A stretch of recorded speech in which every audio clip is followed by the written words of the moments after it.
right? You look at yourself in the mirror and you know you're overweight. You just don't know how overweight you are. And with every kilo you lose, that fat demon loses power, right?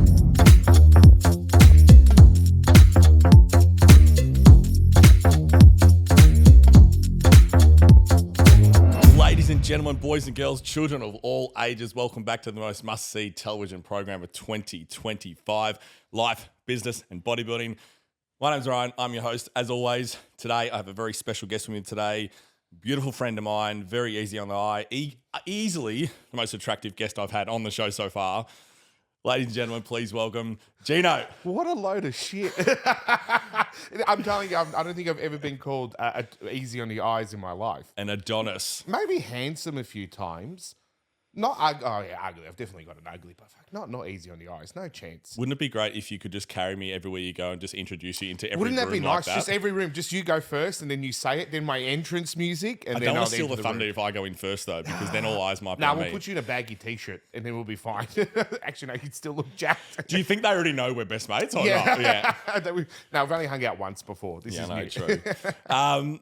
So, who are you? Who's Gino? Tell us Great about question. yourself. And obviously, I will introduce you as arguably Australia's best professional wrestler. I wouldn't say best, but I'm going to say this. Top two. I reckon it's probably going to get me some heat, but who gives a shit? I love heat. I would say that I'm probably one of the more recognised. Yep. Beautiful. You get me? Like, there's definitely ones that are into WWE, mates of mine, like Bronson Yes. Reed and Rhea Ripley, that are mega stars. But in the local sort of scene, in the D-grade scene, I'm definitely probably the one that people be like, oh, I know of Mr. Juicy. Yep. And stuff like that. A good example was I was in my apartment complex and I came downstairs and a guy was standing outside in my T-shirt. And I went, oh, nice T-shirt, bro. He goes, oh, thanks. He goes, whoa, it's you. And I'm just like, yeah. So, like, I wouldn't say there's like a mainstream feel of who I am, but I definitely get recognized in some capacity. Yeah. So, how long have you been doing this for? 20 years.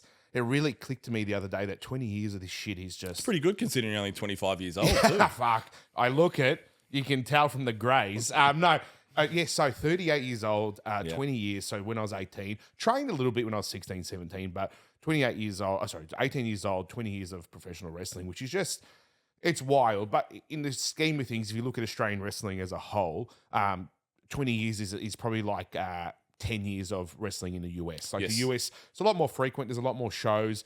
The idea of driving state to state on a weekend and doing 20 shows is not unusual. For us, it's probably more, once or twice a week. There was a point I was wrestling every weekend, but again, it's a wild world. Wrestling's like sort of my main persona, I guess. It's how you got to know me and how I got into fitness and gym and all that stuff. But me as a person, probably just a depressed ethnic who hides it well under a clown face. But that's the truth, and I've spoken about this to you before. Of course. There's a lot of deep-seated issues inside of me that make me very sad a lot of the time. But I meet a lot of people who have had a lot worse, and I'm just like, just move on, bro. Like, I say to myself all the time, like, let's power through this. We'll be right. So that's who I am as a whole. Just a fat, sad wrestler. So with on that, Yes. with wrestling, what drew you to it in the first place? You said you were 18 when you started. Yeah, but I was a fan since I was probably 10, 11. Yeah. Right. And, I think what it was it was on TV late at night. I had some mates that lived on my childhood street in Epping, and, they would come over and we'd watch Superstars, hosted by Kevin Kelly, who I got to work with. The ugly hermaphrodite. Yeah, right. Right. Well, Do you remember? I worked with him for 5 years in Japan, so that was wild to me. Was but, that true? No, The Rock said it, so it has I to be saw true. his dick. It was fine. It was hosted on Channel 10 late at night, and my mates would come over and we'd watch it. And there was always the video games and the commercials on TV of Hogan and Animal and Hawk and all that stuff. And wrestling just looked cool. And I made the mistake in high school of telling everyone at my year 7 careers day that I was going to be a wrestler. And they all laughed. And I went, well, no, I have to do it. Yeah. So I had no choice after that. I had to find a way to become a wrestler because they laughed at me and I had to, prove them wrong. That was the motivating factor. Yeah, I don't think it was motivating. It was just like, well, I can't look like an idiot, can I? So, I said it and here I am 20 years later having wrestled in places like, the International Boxing Stadium in Ireland. I've wrestled in Germany. England at York Hall, which is like, in the Copper Box, which is huge over there. I've wrestled in the massive arenas in New Zealand, some of their biggest shows there, and all around Australia. I don't think there's a state I've not wrestled in. So I've done a lot in comparison to a lot of other wrestlers in this country, but it's just luck. Yeah. To be honest, I'm not better than anyone else. I'm not better looking than anyone else. I'm not bigger than anyone else, but I was in the right place at the right time, kissed the right penises at the right time. Great. But it's true. And I think bodybuilding yeah. is a little bit the same, isn't it? Where sometimes it's just, you can be the best bodybuilder in the world. It doesn't mean you're going to end up at the Olympia, does it? Yeah, You kind of have to shake the right hands and kiss the right babies. Yep. And unfortunately, that's the world we live in. So I was very lucky that I grew up in a very ethnic household where, shaking the right hands was something ingrained in me very early on. So I did that and got where I got. So tell me about the industry in general, in a sense where how did you essentially break into wrestling? And when I say become, like you said before, become known, Yeah. I can imagine that'd be a lot of work on your part, like accepting bookings you don't want to accept, For sure. or like shit money, or working shit jobs, working with shit people, Or like, paying myself to go somewhere. Well, of course, yeah. Yeah, I'm sure and- you have to pay your own flights majority of the time at the start and everything. Yeah, to get definitely. And around. I think there's this sort of thought process that professional wrestling is full of money. It's not. There's no money at all. Like, I do a lot of kickboxing and boxing gigs now for Fox Sports, and that's where I see money. Yeah, I'm like, yeah. oh, okay, cool. I've got paid before the show even happened. Amazing. Where wrestling, I'm like, I'll give you 50 if you put me on the show. So like, Yes, it's a yes, weird yes, world. yes. When I first started, I think like everyone, I had this weird sort of wild idea that I'd be at WrestleMania at some point, right? Yeah. Everyone does. Whoever, I don't care whoever you are in wrestling. At some works for stage, Ripley. That's right. You get my point. Like Demi, like, Yeah. that's a whole nother. We'll get into that tryout with Of him, 'cause that was course, great. yeah. But it's this thought process that I was going to make WrestleMania and I was going to be into WWE and blah blah blah. But as soon as I realized that I'm not going to get there on size or appearance or anything like that, because I'm only 5'10", 5'11" if I'm on a good day. Like, I'm wearing Tim's now just to look a little bit But taller. you say 6'1", remember? Oh, So, 100%. like, I am 6'1" in 6'1" wrestling with 10% world. body fat, guys. Like, here we go. 10% body fat in my dick. But I knew I was going to get there on appearance or height or skill set. So I knew I had to sort of build a reputation as a wrestler. So I traveled a lot, paid my own way a lot right at the start. And then kind of got so popular as Mr. Juicy that I was, didn't want it on shows. Like, having me on a show was a benefit to the promoter, and I just wrote it as long as I could. So I was doing as much as I could whenever I could as Mr. Juicy. And then there's a booker, for those who don't know that are watching, a booker is someone who puts the show together. There was a booker named Chris Fresh who saw a bad guy in Mr. Juicy, and he bought that out, and we ran that for over a year, and that made me explode even more on the scene because I went from this lovable Mr. Juicy comedy character to this, ultimate bad guy in the biggest company in Australia at the time, which was MCW. There's a lot of little aspects and a lot of things went right for me at the time, but joining the Bullet Club, which is, for those playing at home, was the NWO of our generation, right? Like the reincarnation of NWO, and I got to be a part of that. So they got a lot of eyes on me internationally as well. And, I've told this many times on a lot of podcasts. I got interest from WWE. I got interest from New Japan. I got interest from other promotions. But again, I just wasn't the right person at the right time. I'm not that good. I'm the first to admit that. I'm probably the worst wrestler when it comes to actual wrestling, but I can tell a story. Yes, and that correct. saves me a lot of the time. So, look, I wish I could sit here and say there's this easy path, and if you do this, this will happen, because you can do all the right things and you can look like you and still get nowhere. Yeah. It's just luck of the draw on the day that someone sees you and all of a sudden you are the man. You are the Remember, guy. even like if we talk like proper WWE, remember John Cena was arguably one of the greatest athletes to ever walk in.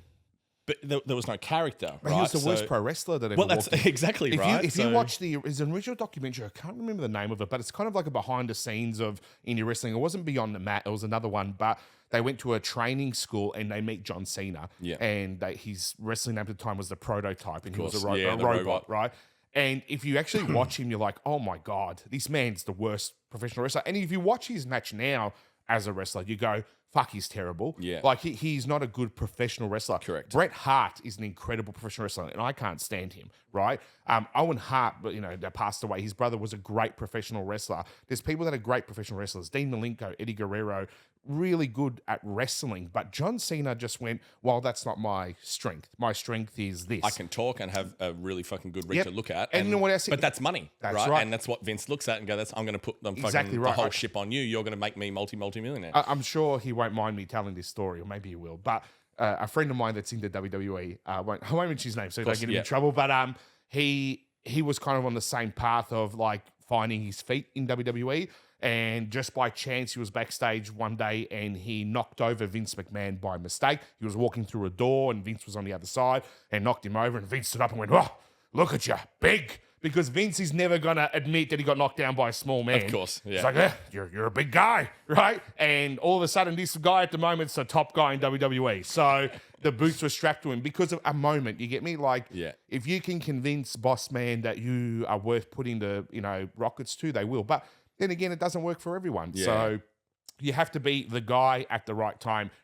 Rhea Ripley, Demi, is the guy at the right time. Yeah. She's a megastar. If we were to go back on what you said about, so obviously you've got Juicy and you've got, what's the other one? Sorry? Gino and Juicy. Gino and Juicy. So my question with that is like, with the two characters, obviously like, what are you more known as? What are you like performing best as? Yeah.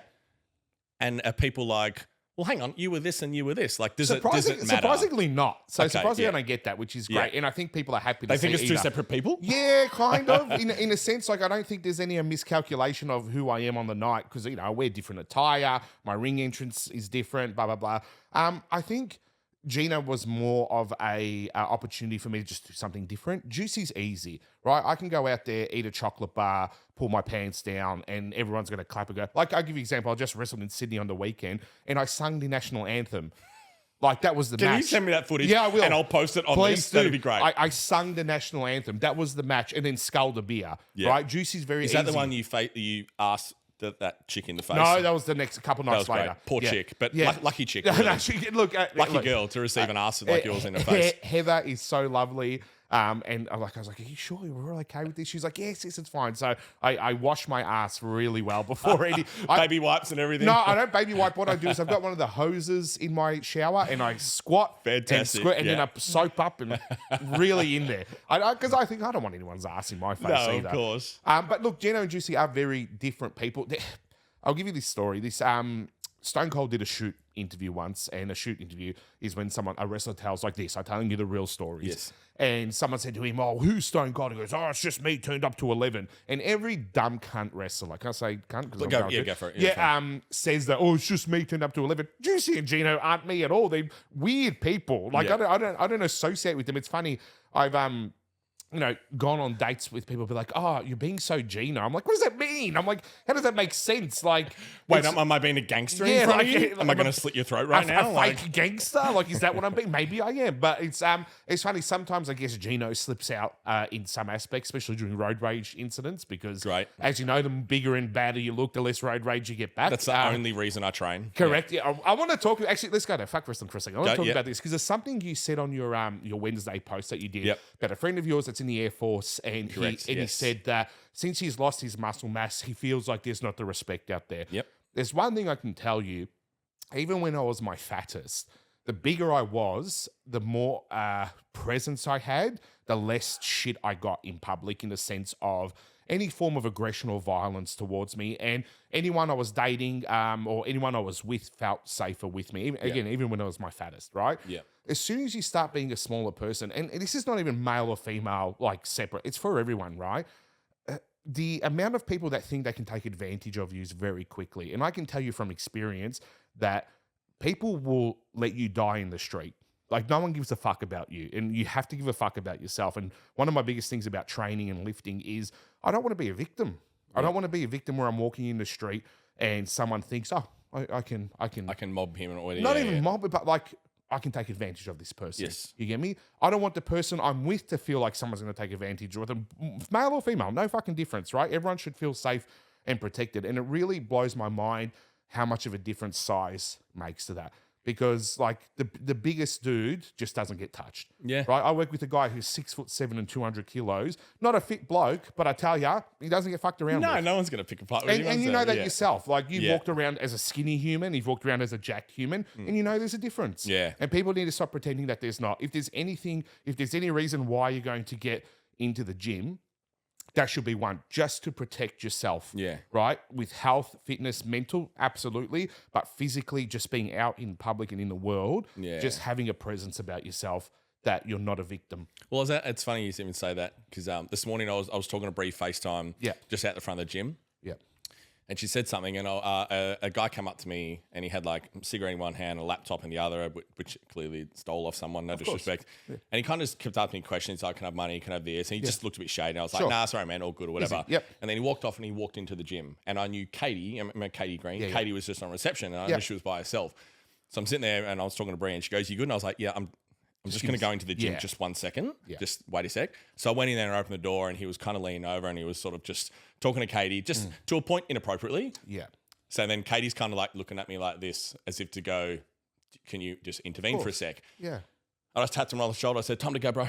Yeah. And then he just walked out. Yep. And then she's like, thanks. I was like, no worries. And then went back and started talking to Bree. And it's like, I'm not being an arrogant prick about it, but that size factor was like, okay, it's time for me to go. And then he left. It never has Very to calmly. be. Yep. Yes, it never has to be aggressive. Like, as you know yourself, the loudest dog never bites, right? It doesn't have to be. And I'm not talking about walking around, I'm a fucking mad dog, I'm going to smash you. But walking around with a, hey, mate, yeah, that's enough now. And they go, yeah, probably don't want to get my head smashed in, right? Again, I think my biggest advice for anyone that wants to go to the gym and work out and have a reason to is to protect yourself and your family against anything, even yourself. Like there's a video I see all the time of a mum in America.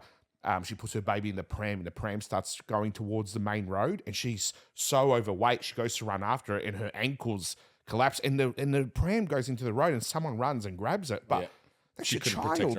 It's your one. Sorry, it's got a bit sad, but it's your one thing that you need to, be aware of. You have a responsibility to yourself and to others to be a little bit fitter and a little bit healthier and a little bit stronger to be able to look after everyone around you. Like, even if it's saving a life, like I've been unfortunate enough to have to give CPR to people, right? And I tell you, it's exhausting. It's fucking exhausting. And if that's your loved one, your family member, and an elderly parent, and you can't give 5 minutes of CPR, how shitty are you going to feel when that person passes away? Yeah, you're going to sit there and go, "Fuck, could I have done more?" I've done that, and I've done my best thing, I've given it my best shot, but I still go home and go, "Could I have done more?" Blah blah blah. And something we spoke about a couple of weeks ago. It's just, of course, it's like, fuck, like, don't you want to be at a point where you can at least help in some way, just for your own sort of benefit?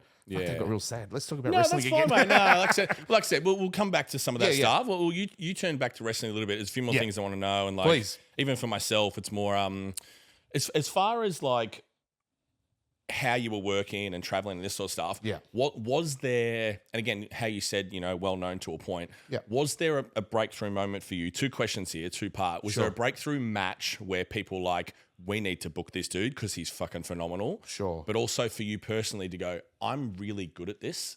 I want to take it as far as I can and do more. So 2-part question there. Answer it how you like. I can actually answer a 3-part, okay? Go for it. I can answer in 1 part where those 2 matches happened, but I can also answer you the match where I went, oh, I'm really shit, and maybe I need to go. And I was in my fame at that point. So I wrestled Will Ospreay, who's undoubtedly probably one of the best wrestlers in the world. Right? I remember, sorry to interrupt, I remember coming to one of your shows, and I think he wrestled...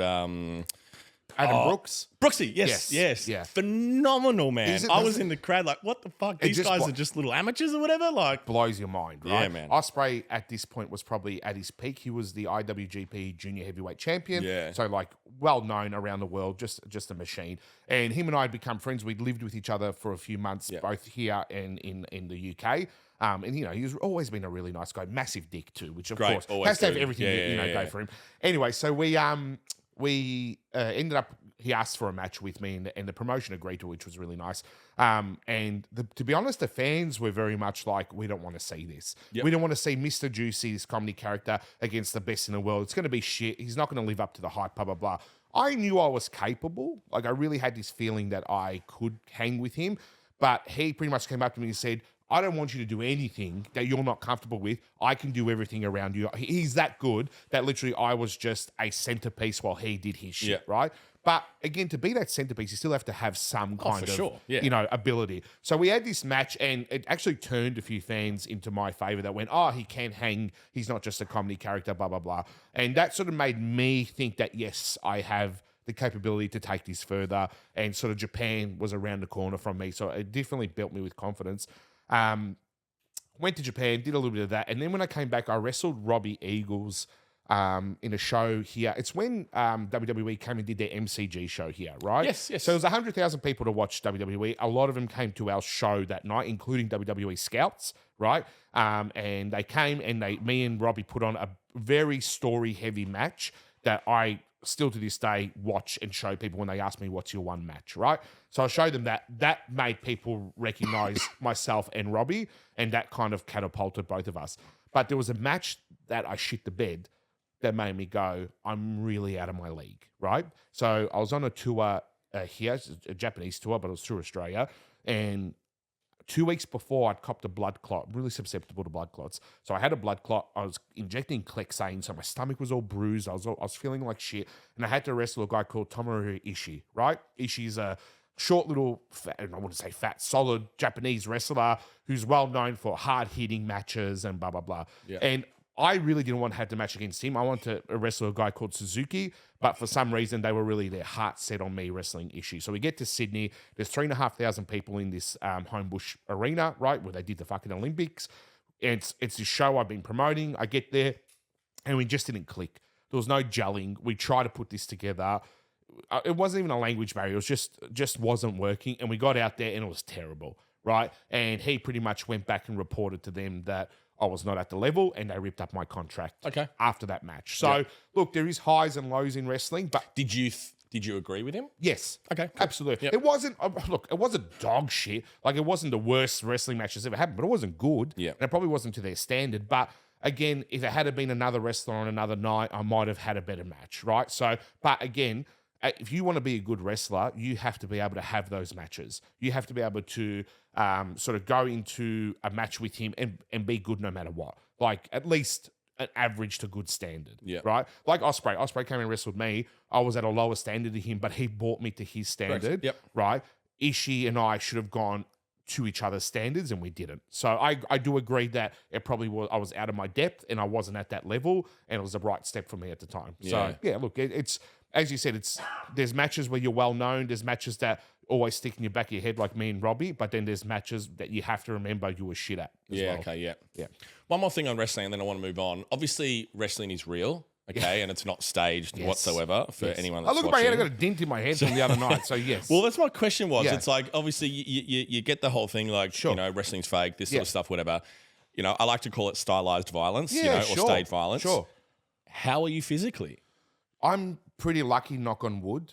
Physically unwell for other reasons, not wrestling, right? Yes. But wrestling, I've been very lucky. I've been very lucky to get through 20 years without anything too major. The only thing that has popped up, and you and I have spoken about this recently, is I definitely have nerve damage. Whenever I sit to do a seated row or a lat pull down, I'm like, oh, I can't feel my legs. That's not normal, right? That's not normal behavior for a human who's 38. So there's something. It's going to catch up with me. It catches up with everyone. Like I saw Dean Malenko in Vegas on a little motorized scooter. I was like, oh, holy shit, like he's crippled. Like, so I'm okay, I guess, to an extent. But yeah, I think there's this real feeling of that pro wrestling, because it's not real, therefore there's no physical like sort of consequences. There is for everyone, and it'll catch up with everyone at some point.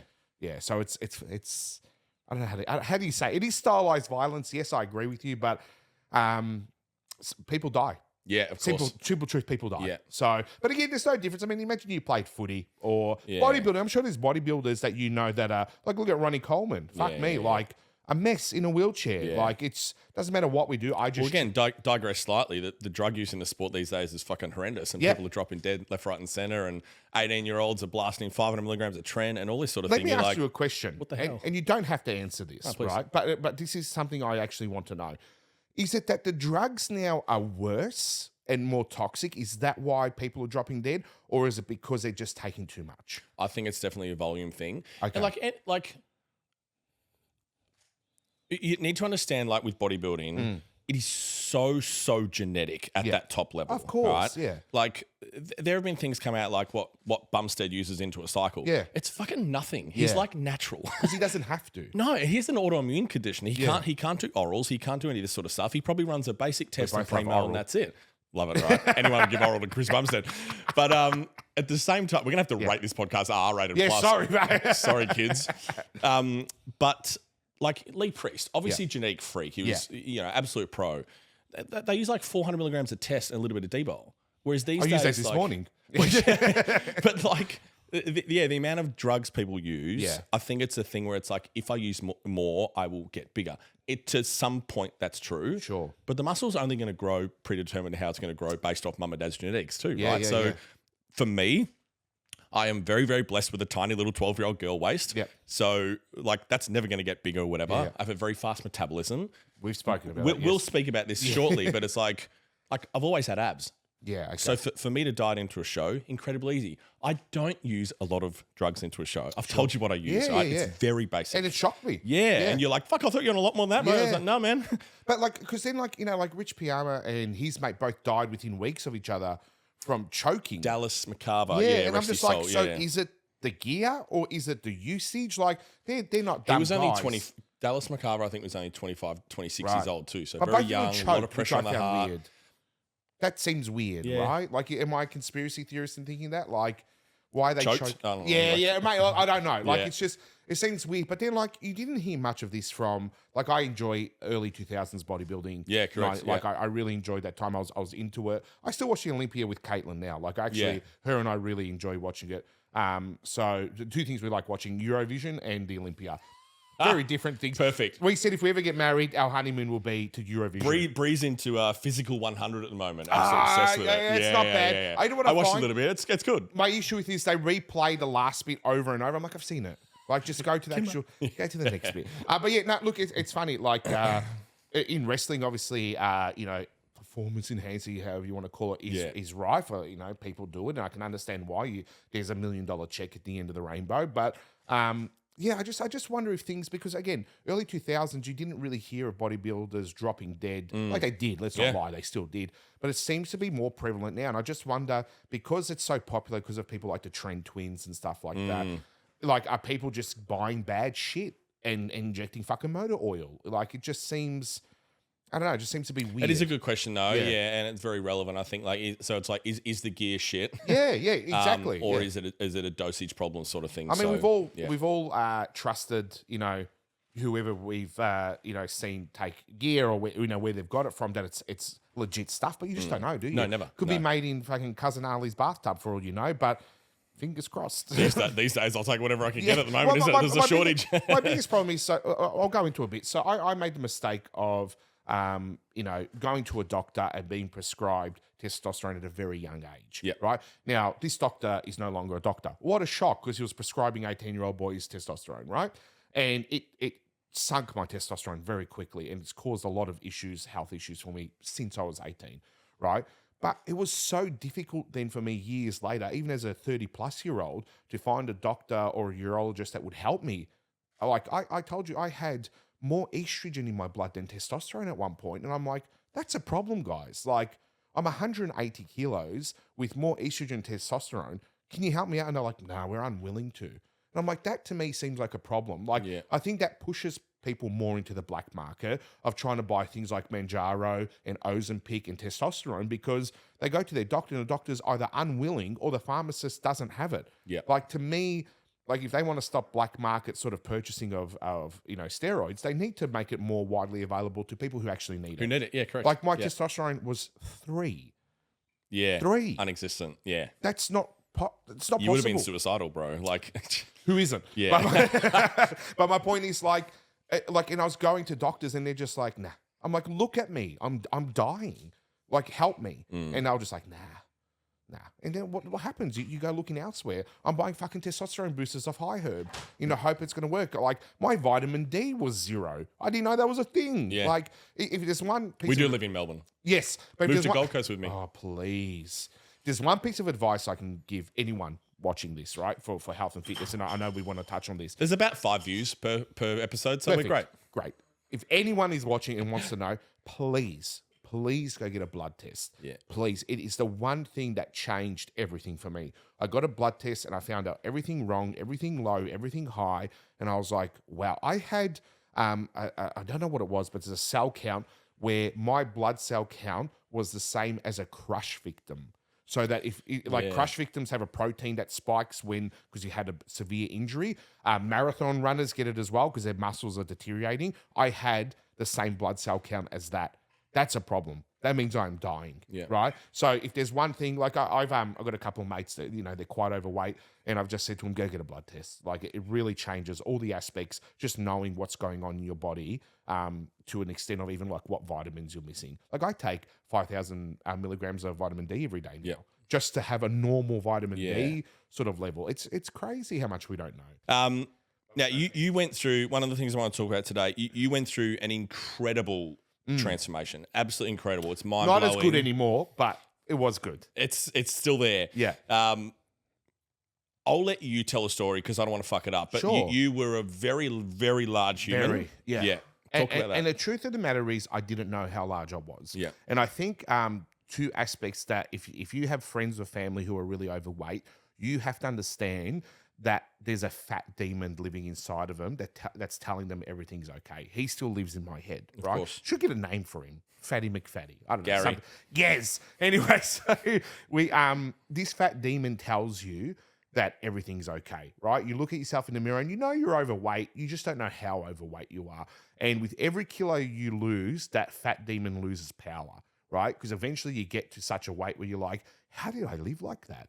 Like I remember I used to go to the gym, and I did. I went to the gym still, and then I would drive on my way home, stop at Red Rooster, and I'd get half a chicken, 2 pineapple fritters, large chips, a strip sub, then go home and eat dinner. Yeah. But to me, that was very normal. Like I wouldn't understand why would that be bad? Now I look back and go, what the fuck was I doing, right?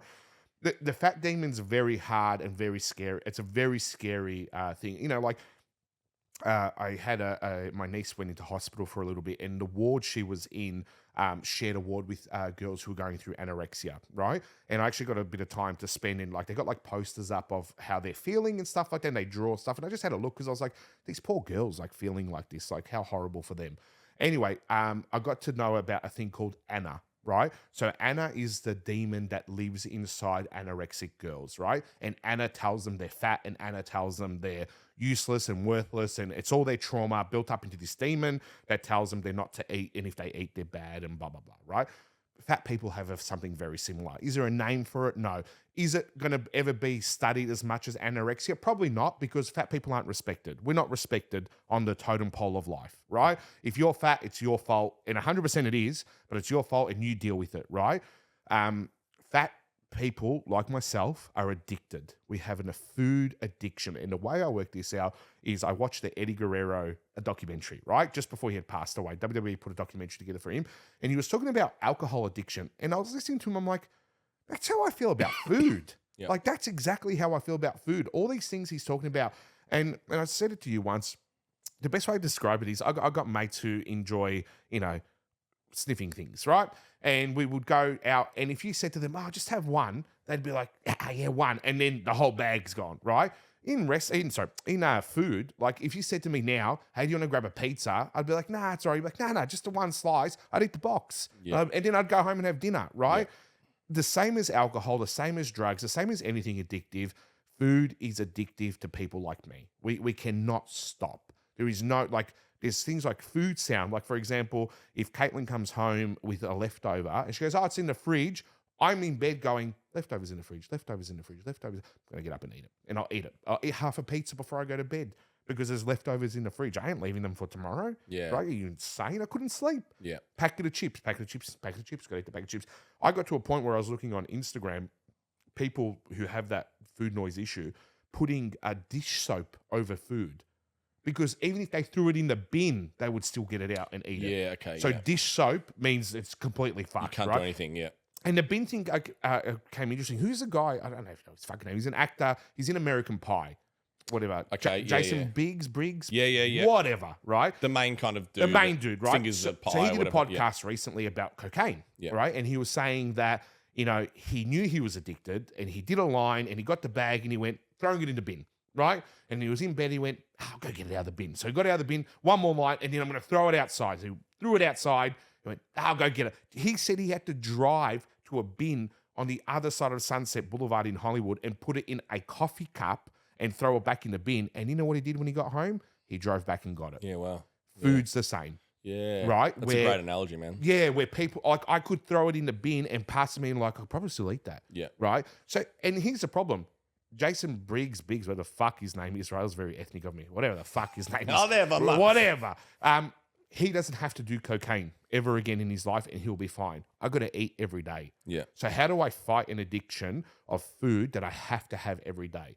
Like today, I've put on 26 kilos in 12 months. I was 104. I'm now 130. Before we go that, sorry to interrupt please. you. What were you weight-wise? Just so the viewers know, what were you weight-wise? I'll send at a the photo heaviest? too so you can put it up. 182 at my max. 182? Yeah, I got down to 104. Got down to 104, and now you are back 130. to 130. Yep. Which isn't good. I need to be 115. 115 is quite a good weight for me. And I'm not happy at 130. Don't get me wrong. I'm not sitting here being like, I know all the fitness fucking, I know how to fix. I got no fucking idea. That's why I've come to you, right?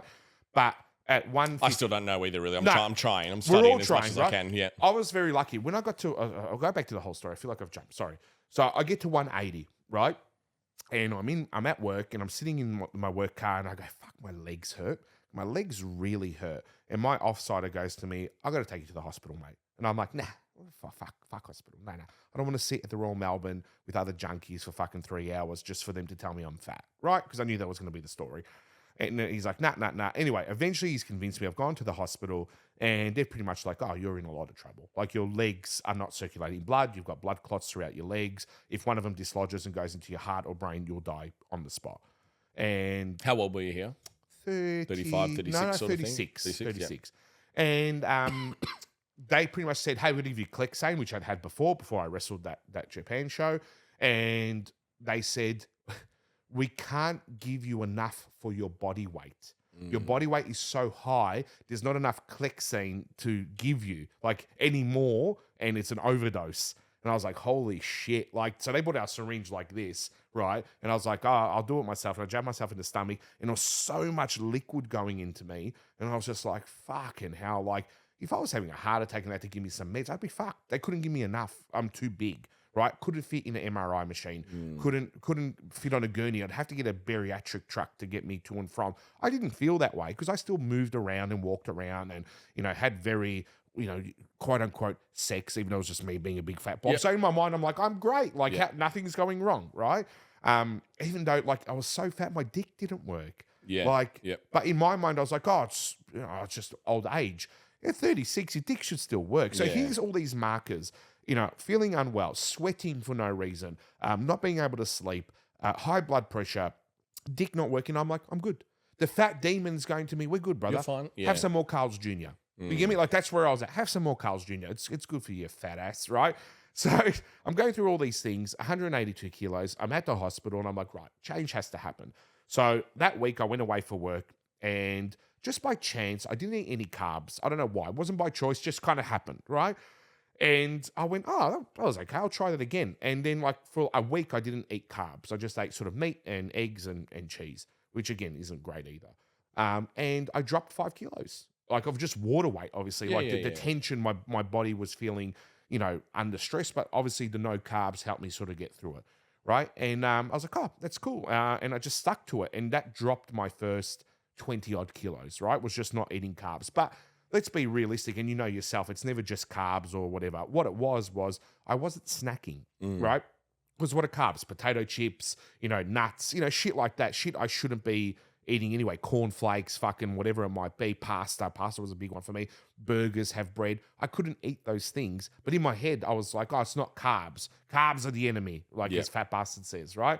And I was like, okay, dropped the 20 kilos. And then I reached out to a mate of mine who runs Progress 365. And I have to take my hat off to him because he's the reason I'm alive today. He's the reason I can come to you now and be like, let's polish up a couple of extra things, right? He started the hard work.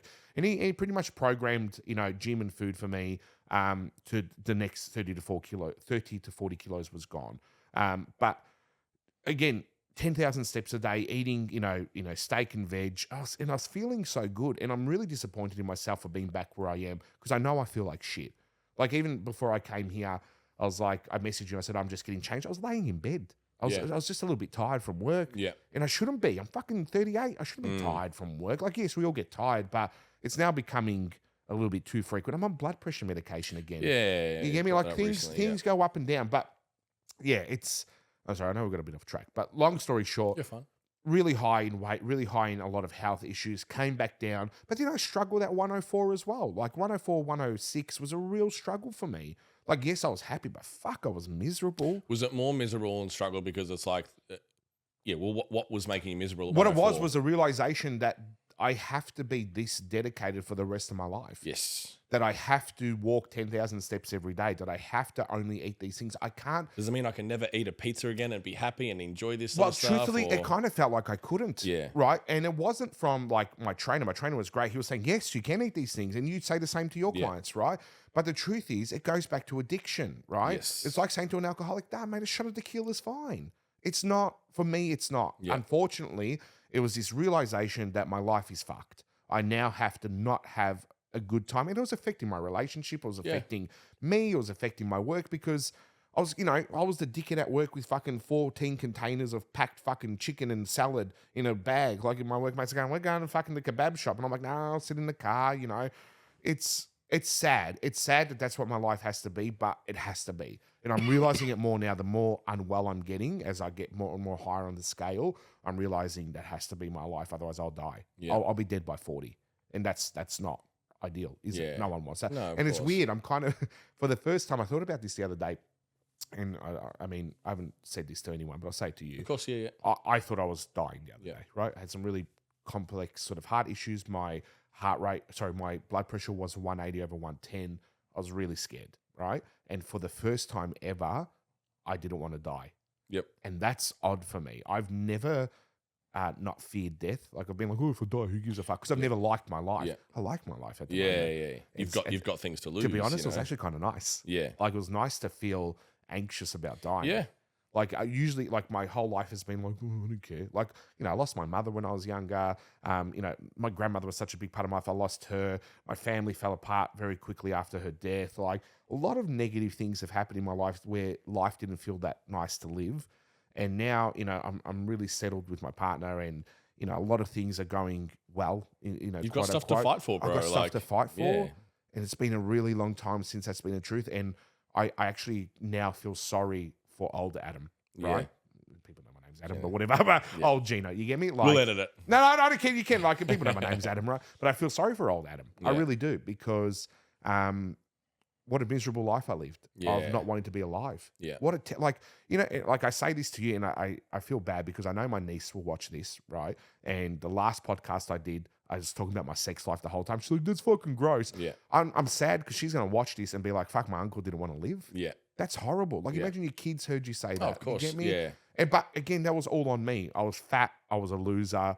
I was not looking after myself, but expected the world to look after me. And that's why I was going back to what we were talking about before about lifting and being a presence in your own life is no one's going to help you. Yeah. I was lucky that Muffins and Progress at 365, picked me up by my bootstraps. I'm lucky that I've got you now to lean on with a lot of my fitness and health stuff. But the truth of the matter is no one's going to save you. It was up to me to go to him and get that thing. It's up to me to introduce myself to you at the gym because I know I want to train with you.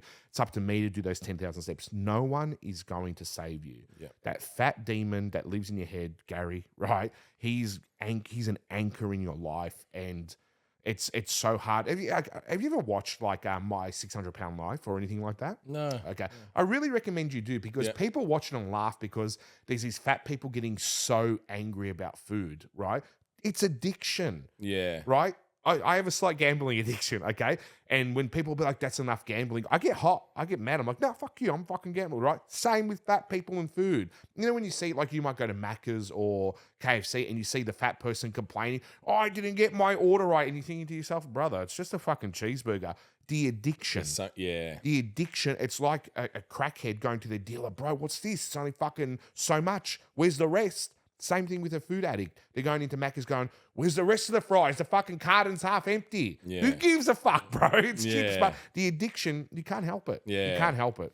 I'll get back around to that in a sec. What I want to ask you, and it's an interesting question, and it probably will make me sound like a bit of a prick, and I apologize if it does, but Constantly. it's the question is like, how does it affect your mental health on a daily basis? And what I mean by that is like, we've spoken about this privately, and I don't really care, but it's like, so I can sit here and say, oh yeah, Mo, I know how you feel.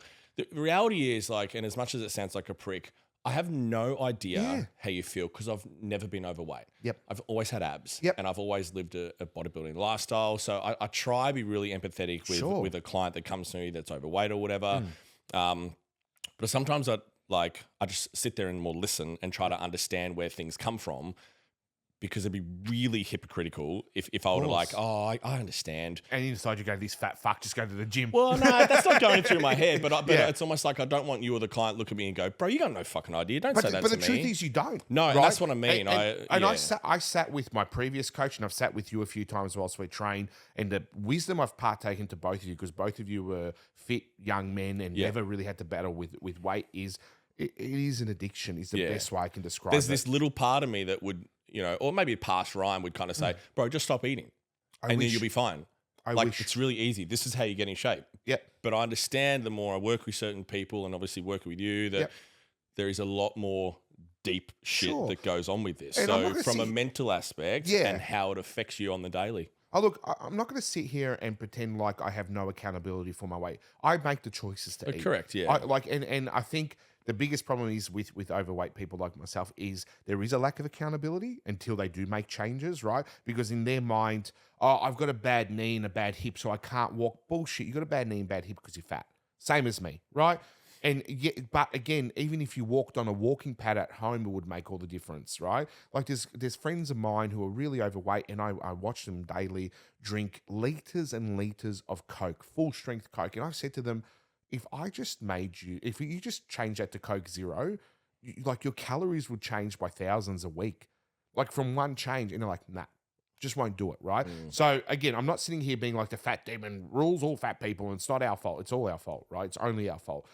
When it comes to my mental health, when it comes to being overweight, it's debilitating. It's destroying, right? The whole thing of me not wanting to live for many years was based around my weight and what people thought about me. Okay, so when I was my fittest and thinnest, I felt fantastic, and I kind of felt untouchable at times, right? Diazepam helps that, but I'm saying like you feel kind of strong, right? Mentally and physically strong. But once you sort of start sinking back into fat guy mode, your mental health's fucking crashed. You're out of it. And I don't know how to explain it to people who have never felt it, because it's impossible. Correct, It's like I guess it's like us being not addicted to drugs. I've never been addicted to cigarettes or heroin or cocaine or anything like that. Never. Or even alcohol. If you said to me today, you can't drink anymore, I'd be like, yeah, cool, okay. Like, it's not a big deal for me. But I know for some people it is. And when they sit there and they go, oh, I got a drink today, in my head I'm like, brother, just don't fucking open the beer. Same as you, bro. You don't have to eat. It's an addiction. It's the best way I can describe it. And for anyone playing at home that sits and has an overweight family member or a friend and goes, I just don't understand. I've got a mate of mine, his sister's quite overweight. He's like, explain it to me, Gino. Explain it to me. Why she liked it? I go, brother, she's addicted to food. Because the only nice thing, it's the only consistent thing in her life. Doritos always taste the same whether my mum's alive or not. Okay? I know how awful that sounds. The Doritos taste the same, brother. And I get the same nice feeling from them, right? But my pets die, my parents die, things go shit at work. You know what doesn't fuck up? Doritos. Yeah. It's a fantastic red bag that I open up, smells the same, tastes the same. And that's why, again, fat people get so mad when we go somewhere and the food's shit, because we're like, this is the one thing. There's so much emotion attached to it, right? Yeah. It's emotion. I'm emotionally eating. I'm not hungry. I'm not hungry now. If you said to me, let's get a pizza, I'd fucking eat it with you. Yeah. And be so happy. Right? Is there on that, let's say like, I'd be so happy eating that pizza. Yeah. What happens when you finish it? No, look, to be honest, there's still that on-flow effect. It's a lot like coming, okay? Okay. Right? There's still the endorphins after, but you want to come again, right? Yeah. There, you get me? Like, I know people that are sex addicts. It's the same thing. Yeah. Like, they're having sex with people they have zero attraction to. Zero. would rather fuck a pillowcase, right? Man or woman, both ways. But the addiction of the sex is, again, it just comes back to addiction. You know cigarettes are bad for you, but people smoke packets a day. You know alcohol's killing you, but they drink a bottle a day. I know food's killing me, and I'm telling you now, I'll go home tonight, and if Caitlin says to me, I can't be fuck cooking, do you want to grab Viamonte? Fantastic pizza shop. Yeah. I'll go, yep. So let's say, so you're 180 odd, you got Yep. back to 110, back to 130. Yep. This is a question for you, and Sure. even something you can portray off to the guest or whatever, but Yep. it's, sorry, the 7 viewers. people watching. Yep. hopefully it's 7 now. Yes. How do you now rebuild your relationship with food moving forward to stay alive and stay healthy? And I guess what advice would you give our viewers that are in a similar boat to you, where it's like, I'm so addicted to this. How do I build a relationship with food where it's not Gary and it's not evil? Yeah. And it's more Francesca. I don't know why that came into my head, but still. No, it's a weird. Do you know what I mean? Yeah. But can I be honest with you? Yes, yes. I don't have the answers. Great. I Yep. am so deeply fucked at the moment. Yep. I'm so deep in the trenches of trying to work that out.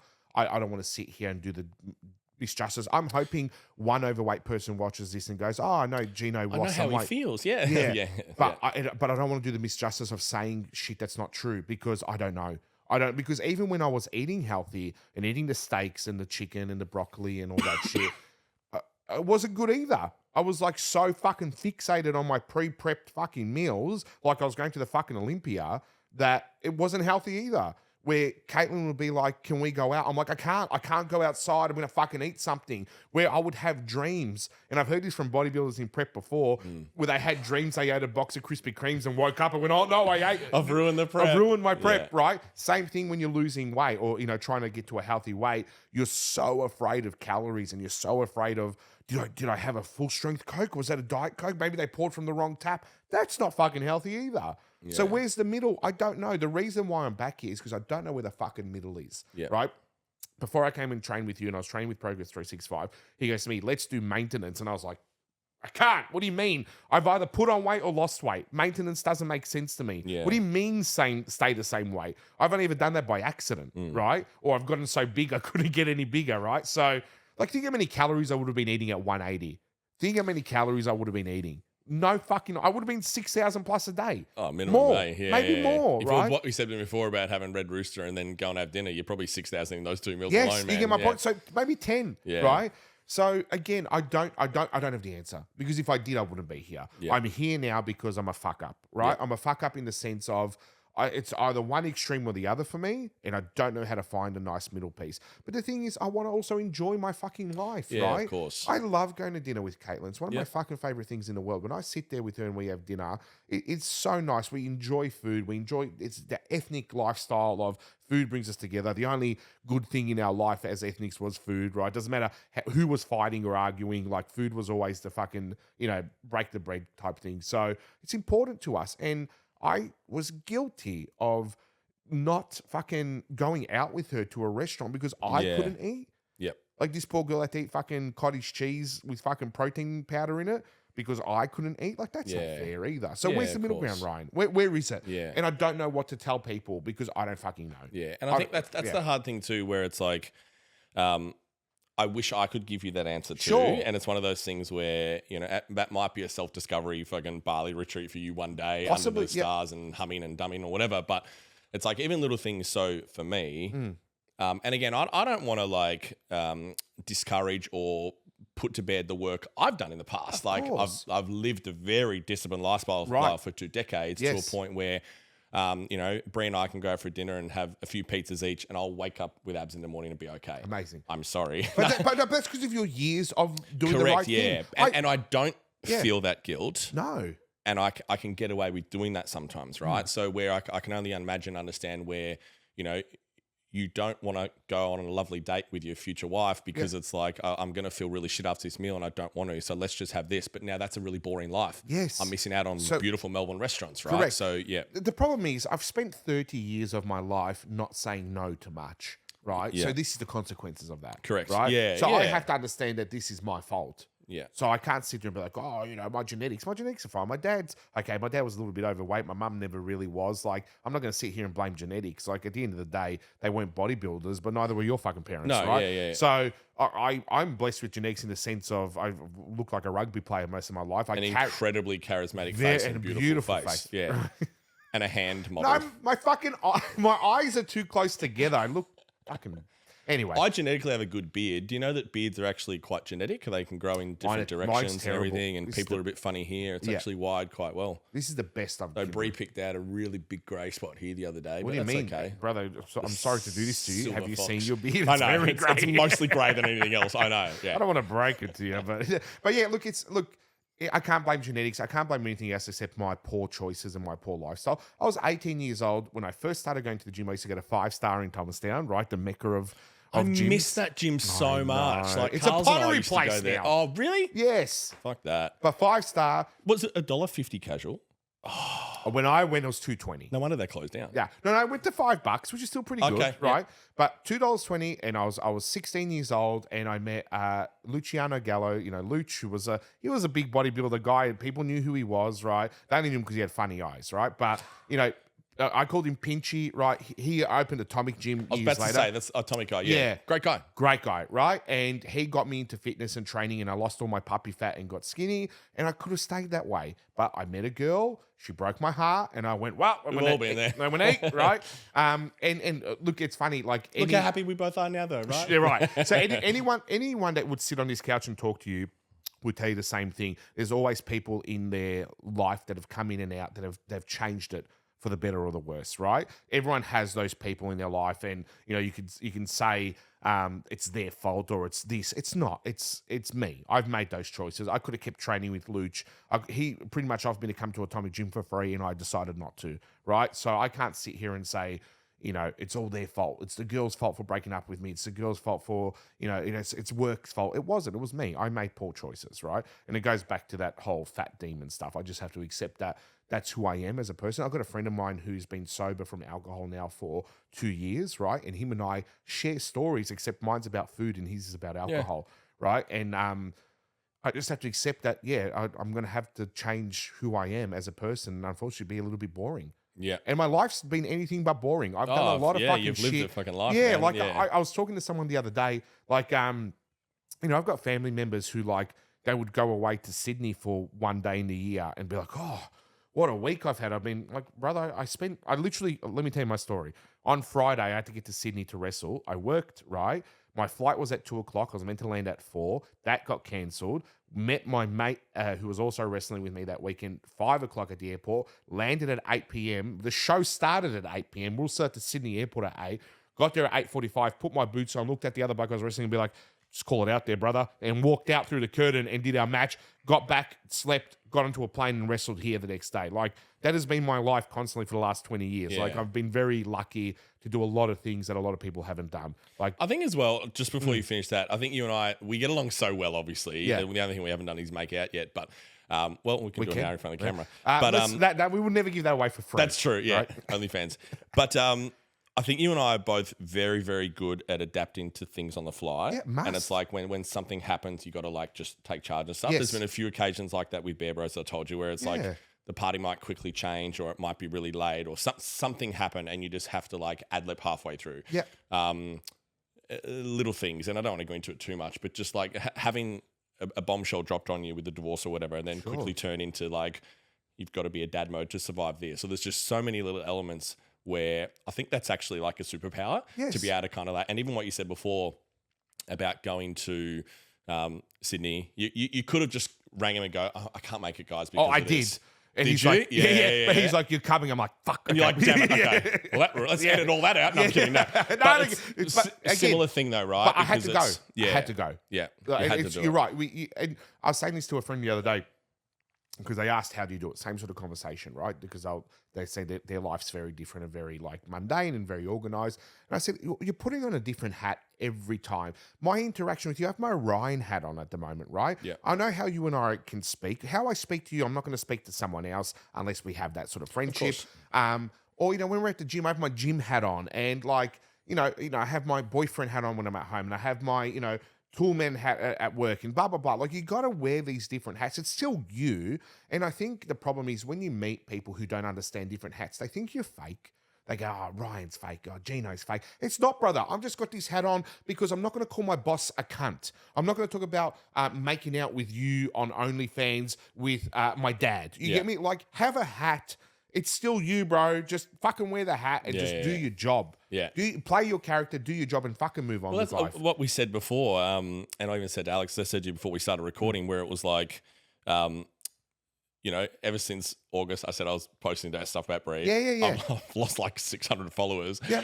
Whatever audience that may be. Sure. But it's like my Instagram is essentially a photo album for things I want to post or whatever. Yep. It's a display of not the character, because it's I'm not playing anyone. It's the authenticity of who I am. Yep. And we were saying before, like, I won't mention the guy at the gym, but the guy at the gym came up to me and goes, bro, I hate the post about your posing. Yeah. I could care less about you having your shirt off, doing a fucking lovey-dovey routine. And he goes, but seeing you and Brie makes my heart sing for you, man. You're a real person. Yeah. So it's like, I don't, if you don't like seeing that stuff, swipe across or unfollow. It doesn't bother me. Yeah, But who gives a shit? I love displaying that love from my forever person. Do you know what I mean? So I'm happy to keep doing that. So What blows my mind? nothing would stop me from doing that. Yeah, what blows my mind about social media is, people fall in love with these TikTokers and these Instagram influencers and then get upset when they find out they're bad people. I'm like, yeah, bro, because you're seeing 30 seconds. And then they do it themselves. Yes. To try to be like them. But what I'm saying is you see 30 seconds of their life. What makes you think you know anything about them? Yeah.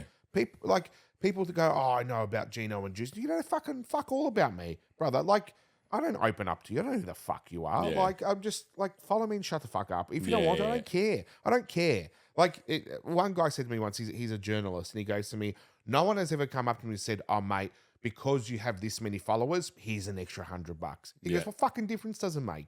I'm like, yeah, spot on. What difference does it fucking, who cares? I literally don't give a fuck anymore. And the other, that's what you're saying before about, us acting on things on the fly and this sort of stuff. And I think it's something I've been really conscious of, especially over the last few years of going through certain things, whatever, is to say, I've said it before on the podcast, so forgive me for repeating myself, but it's like to say yes more, to say yes to things. And so many opportunities come out of just saying yes more than saying no. And it's like, hey, do you want to do this thing? Yeah, sure. Like, let's just see what happens out of it. And it's funny because even like Brie and I were going to fuck around and have a little like create this almost list where I like to, and I did a post about it a while ago. I just love the saying, do epic shit. Yeah. Right. And it's a thing where you've heard me say it, right? Yeah, it's a thing where it's like, your life can be fucked up in a heartbeat. Oof. Accidents, death, cancers, all this sort of stuff. You just never know. Touch wood, whatever it may be. But so, we would like, thinking of, we've only spoken about it at the moment, but like you write down a list. It's like great white shark diving in Adelaide at Port Lincoln. Yeah. Port Lincoln, is that what it is? Port Arlington? Port Lincoln, Adelaide. Adelaide. Port Arlington's Victoria. Anyway, something with water and sharks, right? Where it's like, you write down this almost like bucket list of some epic shit that you want to do. She doesn't want to do bungee jumping with me. I will get her. Okay. I'll just latch onto her like a koala. I'll look for Instagram. Yep. I'll do a backflip with it, mate. It'll be sick. Amazing. Yes. We'll convince her. We'll do a tally. Anyway. But just write down this list and almost start to like tick it off. Yeah. But like, imagine that experience, provided we don't get eaten by a shark. But like, that's who cares how I like to live my life. And again, it's one of those things. She's I don't want to say solo parent, co-parent, like what I am, obviously. Yeah.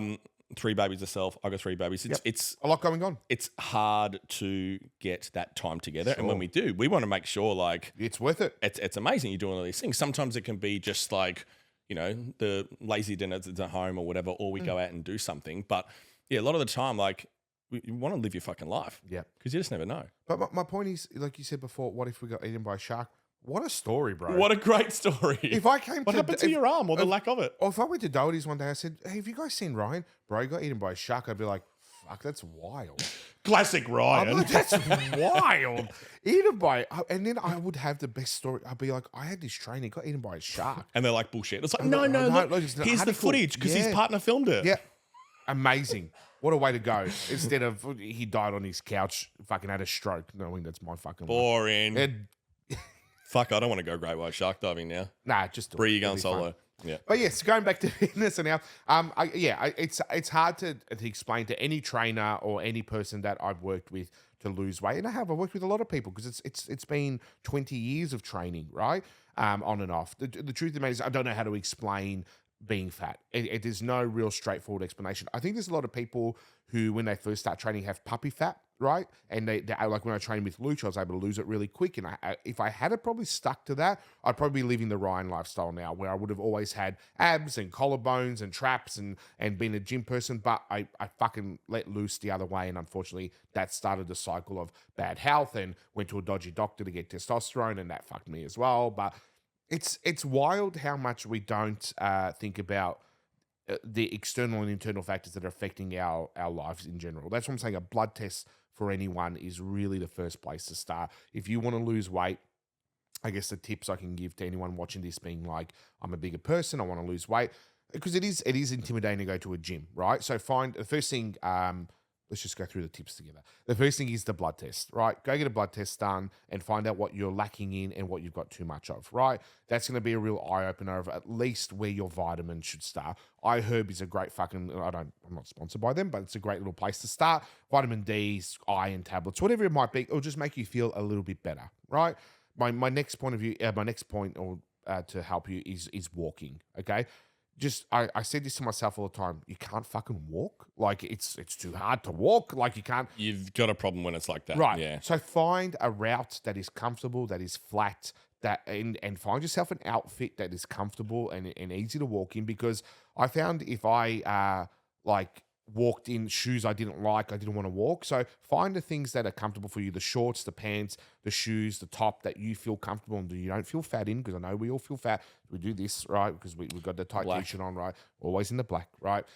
But again, and the fat people watching this will know exactly what I'm talking about. Find your comfortable outfit. That is your walking outfit, and wear that every day and every time you walk, and just walk. Find your little track, find your little path. Like I've got a path that's up Mount Alexander Road to Essendon and back, right? I know it's 10,000 steps every time I do it, right? Do that daily, okay? The next point I'd have for you is just make the slight changes. I was lucky I didn't drink much soft drink, right? But I know there's a lot of people who are just Coke, right? Coke, full sugar Coke, full sugar solo. If you change that, and these are little changes you can make. You don't have to go to a fucking gym.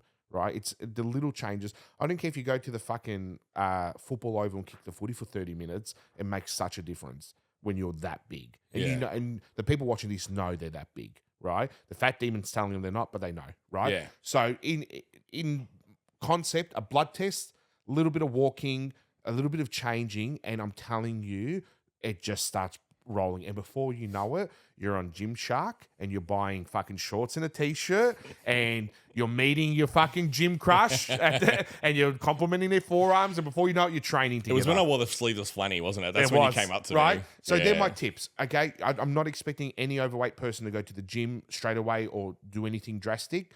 Walking, blood test, and a little bit of change in diet, and the ball will roll, and before you know it, you're a gym head. Yeah. And that's the best advice I can give.